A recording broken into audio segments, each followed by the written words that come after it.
Anne-Christine. Bonjour Damien. On le sait, une voiture ça coûte cher, hein, donc le contrôle technique ça a augmenté, les assurances c'est pas donné, le coût d'une voiture c'est important. Donc deux solutions, soit on laisse complètement tomber la voiture, soit on fait de l'autopartage. Et on va ce matin parler avec vous de l'autopartage. Ça consiste en quoi exactement? Alors le principe, comme son nom l'indique, c'est partager une voiture. C'est-à-dire qu'en fait, c'est pas un concept nouveau, mais il se développe énormément. Vous êtes propriétaire, vous avez une voiture, mais comme beaucoup de Français, vous ne vous en servez pas tout le temps, surtout en ville. Ou alors, vous allez être dans le rôle du locataire, vous n'avez pas de voiture, mais ponctuellement, vous pouvez être amené à en avoir besoin. Et d'ailleurs, il y a de plus en plus de gens dans les villes qui se séparent de la voiture pour les raisons que vous avez évoquées, mais qui, de temps en temps, peuvent avoir besoin d'une voiture parce que même si la chasse à la voiture est ouverte, on aime bien avoir une voiture. C'est quand même plus pratique pour aller d'un point A à un point B. On n'a pas toujours les transports qui vont bien. Alors, plusieurs sites proposent le partage de la voiture entre particuliers. Et grâce aux nouvelles technologies, en fait, on n'a plus besoin de se rencontrer physiquement. C'est-à-dire qu'avant, le propriétaire venait rencontrer le locataire, il y avait un état de lieu, etc. Mais grâce aux nouvelles technologies, sur l'application et avec son smartphone et avec un boîtier qui peut être qui peut équiper votre voiture, vous n'avez pas besoin de vous rencontrer. C'est-à-dire que tout est dématérialisé. C'est un peu comme une agence de location de voitures professionnelle, sauf qu'il y a peut-être moins de formalités, moins de choses contraignantes, mais c'est le même principe. C'est le même principe, sauf que vous allez regarder, comme les voitures sont géolocalisées, vous avez peut-être juste à côté de chez vous, voilà, ou juste à côté du bureau, la voiture qui vous convient pour la durée qui vous convient. Donc on va faire le tour des nouveautés et des particularités de 3 sites. Allez, c'est parti.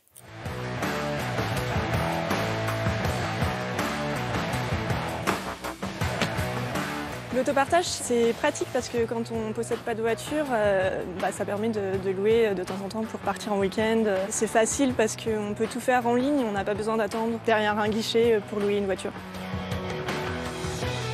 Une spécificité de WeCare Connect, par exemple, notre boîtier il est utilisable quel que soit le lieu et en particulier là où on n'a pas de couverture réseau, puisque le mobile devient la clé du véhicule et on peut effectivement utiliser ce boîtier au -4, par exemple, dans un parking. Le boîtier n'est pas obligatoire sur la plateforme. Aujourd'hui, les propriétaires qui choisissent le boîtier sont ceux qui veulent louer beaucoup, puisque ça leur permet de louer même quand ils ne sont pas là. Il est, pendant les 3 premiers mois, offert et ensuite vous avez un abonnement de 29 € par mois qui permet aux propriétaires d'accéder à ces technologies, qui va multiplier ses locations et donc qui est très facilement payé et remboursé. La particularité du partenariat avec SNCF, c'est que ce n'est pas seulement vendre des billets que souhaite faire la SNCF, c'est de vous amener de chez vous à chez vous et donc en gare d'agréger un certain nombre de services de mobilité pour les véhicules de service SNCF qui vont pouvoir être mis à la location avec notre boîtier connecté en gare. Et puis également tous les véhicules de particuliers autour des gares qui, eux, enrichissent l'offre et font qu'effectivement on a beaucoup d'offres autour des gares en France aujourd'hui. Plusieurs nouveautés pour Drivey. Historiquement, notre société est une plateforme de location de voitures entre particuliers et nous avons ouvert la plateforme aux professionnels et une nouveauté également en termes de partenariat. Nous avons établi un partenariat avec un acteur de la location longue durée qui permet de bénéficier d'une voiture qui vous revient à 0 €.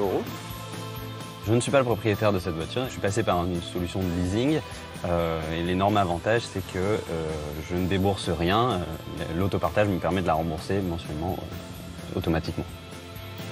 Les particularités de Coulicar, c'est tout d'abord des prix fixes toute l'année. C'est-à-dire qu'on a pris le parti, nous, de fixer les prix des véhicules afin que les locataires qui sont à la recherche de véhicules n'aient pas à faire toute une chasse au trésor pour trouver le véhicule le moins cher. J'ai testé plusieurs services, celui-là m'a particulièrement plu pour les prix fixes. On a une solution qui est sortie récemment, une offre assez innovante qui est ce qu'on appelle le car sitting. On va proposer à des propriétaires qui ne se servent pas de leur véhicule pendant une longue durée, c'est-à-dire entre 1 mois et 1 an. On va leur proposer de prendre en charge leur véhicule. On va s'occuper de l'entretien, on va s'occuper de trouver des locataires évidemment, on va s'occuper du parking, on va s'occuper du carburant. Et en contrepartie, les propriétaires voient un revenu arriver tous les mois par rapport à cette mise à disposition du véhicule. Nous avons pris le parti de ne pas avoir de note, parce que la note est beaucoup trop subjective. En revanche, on a quand même besoin d'assurer ce tiers de confiance et de savoir si tout s'est bien déroulé. Donc on va demander aux propriétaires et aux locataires à la fin de chaque location de nous dire s'ils reloueraient ce véhicule ou alors s'ils reconfieraient leur véhicule au locataire qui vient de faire la location.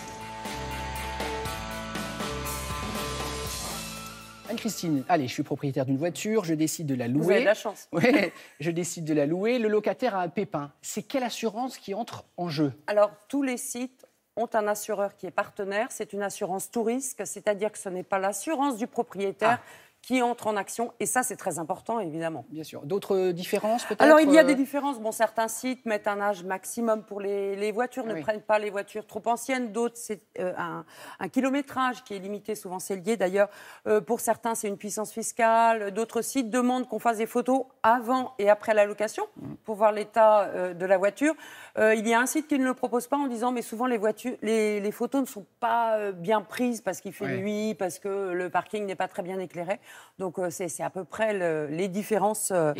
Et globalement, d'un mot, c'est moins cher quand même qu'un loueur professionnel. C'est moins cher. C'est l'intérêt. Oui, et alors ce que je trouve intéressant, alors soit vous adorez chercher sur Internet et vous allez trouver sur un site qui propose des prix libres, le meilleur prix, etc. Soit si vous voulez être un peu tranquille, vous prenez le site qui a les prix fixes, c'est quand même, je trouve que... C'est rassurant. Oui, puis on passe moins de temps quand même à chercher une voiture. Merci beaucoup Anne-Christine.